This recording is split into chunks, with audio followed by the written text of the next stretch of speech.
What if James Bond carried a modern 9mm with double stack magazines, a hammer, micro compactness that he's known for with that PPK, but it had a 1911's soul? Today, we're gonna look at the Kimber CDS9 Classic and kind of get to the bottom of why I think this is the perfect modern Bond gun, as well as just the perfect modern carry gun for a gentleman.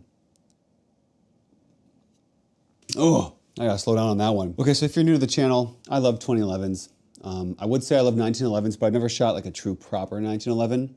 And I think this gun is the perfect blend of everything that makes a 2011 good, everything that makes a SIG P365, a micro compact gun, in the modern setting good. And so before we jump into it, I would love to just share that Kimber did choose to send this gun out to me for free. They didn't give me any talking points, nor do they get to see the video before it goes live. So these are all my own. And before we jump in, I'd love to thank some supporters of the channel, some awesome people. DK Mags, a gun store, fantastic folks. You can use code TKM5 for 5% off the entire store site-wide. That includes pew-pews, which will go to an FFL, but everything else except for ammunition, which is kind of disqualified. Next up, Buffalo Creek Ammo. Use code TKM5 for 5% off their site. Also, Eberl Stock. Use code TKM10 for 10% off site-wide. Get bags, hunting gear, clothing, accessories, EDC gear. Last little ad spot for today. We're talking about the Kaer electronic gun cabinet. They're gun safe. This thing's pretty sweet. You got 3 ways to get into it. A fingerprint, you have a key code, and then you lastly have a hidden key slot. This thing has great capacity, store plenty of ammo, as well as secure sensitive documents or anything you might want. Great storage on the side of the door, just right out of the factory, so you don't have to like DIY anything. This and all the stuff I talked about, you can find in the description down below. There's kind of a link landing homepage. All right, so looking at the CDS9 Classic, what do we got here? We have what they call their compact, but I would call this sub-compact, maybe micro-compact. Double stack. It's got some classic features on it, obviously with the name being classic. The grip definitely feels compact. They did send me all of their magazines, so the 10-round magazine included, which is what I choose to carry with, because if I'm gonna carry a small gun, I'm gonna make sure that I carry it with a small mag. For those of you with maybe bigger hands, I am 5'5" and not necessarily a big-handed guy. You might want their extended magazines, like their 12 or 15 round, based on how big you are, based on how big of a gun lengthwise you can conceal comfortably. So ultimately, I've vacillated between carrying slightly larger guns, heavier guns, more capable guns in my hands, but also then having back pain or discomfort or printing issues with some of the clothes that I choose to wear.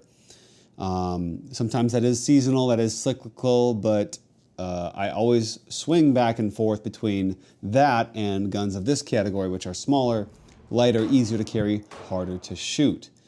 But I think this gun is the best gun that I've shot in the smaller but harder to shoot category in terms of shooting.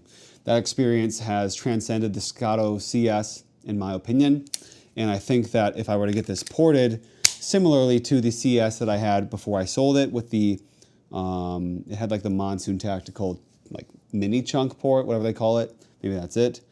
I think this gun would be on par, absolutely. And in my opinion, this gun's way more attractive because of the price. It comes in nearly at a fifth of the cost. And unlike the Staccato CS, this gun is actually drop safe. So it features a Series 80 style trigger, which means that you still get a very crisp, clean, single action pull. You need a little bit of mush to defeat that firing pin safety, and then a simple, beautiful break. Pretty weak reset, not gonna lie. That's okay. I did try to do like a build drill with this gun, and it just didn't really quite work for me. Maybe if I get to know its characteristics a little bit better after the first shots, that could be remedied, but the trigger just didn't really necessarily cooperate with me like a traditional 2011 double stack 1911 would. So I think there might be a learning curve in that regard if you're coming from that world like I am. The iron sights are fantastic. It's got a blacked out rear with the plate and a fiber optic red front. You can change out the fiber optic color, of course, but I chose to throw on a Holosun EPS carry. And so that features a what do you call it, solar panel on the top side. It also features an internal battery, so you don't have to change out the batteries. This will last me allegedly 10 years. And its auto brightness, auto adjusting feature is actually quite usable, so I don't really worry about that. I feel like if James Bond, kind of going back to that gentleman aspect, if James Bond were to carry a gun like this, I mean, obviously, I would say it's comparable to the PPK in nearly every single way, except it's not double single action. I think Bond would opt for the modern tech, the modern gear, and the modern accessories, which would be a red dot on your pistol. But he wouldn't want to deal with changing out batteries, presenting a gun, and then, oh shoot, it's dead. There's no dot. I have to go to my irons. So I think in having the kind of EPS carry, I think that really just rounds out this selection, especially because the dot that I have on it is a green dot. The fiber optic I have on it is red colored. But I do want to thank HoloSun. They sent me this dot a long time ago, the EPS carry, so I didn't pay for the red dot either, or the green dot. So I know there are some creators saying that this gun feels like a much bigger gun when you're shooting it. I wouldn't say a much bigger gun. I would say a bigger gun because I've shot the 365 standard with the grip.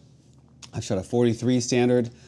And I guess compared to those, it feels significantly different. However, in the category of 365 XL, X Macro, more racy featured, micro 9s, if you will, this gun stacks up very nicely.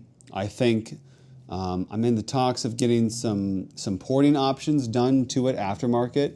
I think that would absolutely transform its performance, but it just functions very similarly and shoots very similarly to the Staccato CS, because that's the smallest, most comparable heavier gun that I've had in my hands before that I've shot. So I would probably choose this 9 times out of 10 over the CS. So again, huge thanks to Kimber for sending me out this gun. I apologize for not kind of making this video longer, giving you guys more thoughts, but this is mostly just a first thoughts review. Hopefully we can get some more Kimber content in the works. Guns are expensive, I'm poor. So I'm gonna keep running this, keep carrying this, see if I can get it ported. Thank you guys so much for your support, for watching this content. I hope you enjoyed the video. I enjoy this gun. I think that you would probably enjoy this gun. Out of the two models, the two variants, I would recommend the CDS9 Classic. It just looks and feels a little bit more classier to me, classic, if you will. Although the CDS9, the regular one, is very nice, very luxury looking, but it does kind of stand out in a way that I don't necessarily need my everyday carry small gun to stand out. So do with that information what you will. I hope you guys enjoyed the video. As always, guys, stay safe. God bless you, and we'll see you in the next one.